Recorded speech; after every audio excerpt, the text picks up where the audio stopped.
the Sniper. Today, ladies and gentlemen, I'm going to be showing you what I think is the best loadout you can go for as a professional player when equipped with one of the old trusty bolt-action rifles. To be fair, there aren't that many to choose from at the moment, but from my experience in the game so far, this is by far the most effective loadout that I've used. So to get started, let's look at the R700 bolt-action rifle. This thing packs more of a punch than that of the base rifle, the Scout Elite, but trades off maneuverability and rate of fire as a consequence. What is really interesting though, is that the description of the rifle states that this thing is lightweight. And when you read that and compare it to the Scout Elite, well, that description might need a little bit of tweaking. But anyway, before we even begin, you need the cash to unlock this sleek beauty. You're looking at an outlay of $48,000 for the base gun, and then incremental stages of payments after that to unlock other things like sights. It does come equipped with the 8x rifle scope, which happens to be a favourite of mine, accessories, and barrel attachments too. I've been running my rifle with either the navy or black camos, just to make it feel that little bit more authentic. In-game, the R700 LTR, which stands for Light Tactical Rifle, does a maximum damage of 100 inside 45 meters and drops off to a minimum of 59 damage at 100 meters. So no matter what the range of engagement, if you hit your opponent in the dome piece, then you're going to chalk up another kill on your stats. This thing drops people in one shot to the head.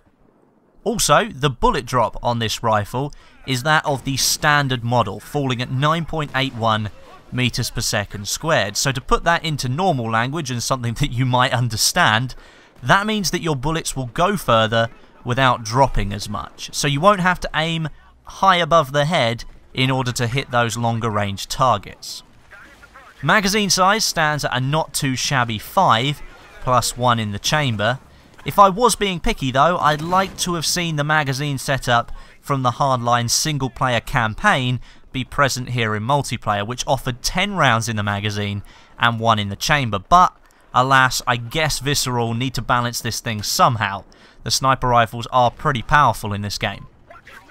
A lot of people have been comparing this sniper rifle to the M40A5 that we last saw in Battlefield 4, and they'd be right to think so. The design of this weapon itself does take cues from the M40 line of sniper rifles, but it incorporates those features above that I've just mentioned, which makes it stand out a little bit more. It is worth noting that in the game, the icon that was available during the beta was for the M40A5, which might be why people who like this rifle want to use the R700 so much. I don't know, it was just in the beta it was used as a placeholder. Rate of fire on this thing is where it gets a little bit weak. Coming in at only 60 rounds per minute, that's nearly 50% slower than the Scout Elite, which is the base sniper rifle. Think of all the players out there that are using the Scout Elite who've only just started playing the professional class. You might find yourself outgunned in closer range battles more often than not. But that's not really what the R700 is designed to do. It's more of a weapon that benefits you if you're taking up a set area and then trying to defend it. That's not me saying that I think you should camp with this rifle, but more that it allows you to hold on to an area much more effectively. As I mentioned, if you're taking down players at closer range, you are going to be dropping them in one hit.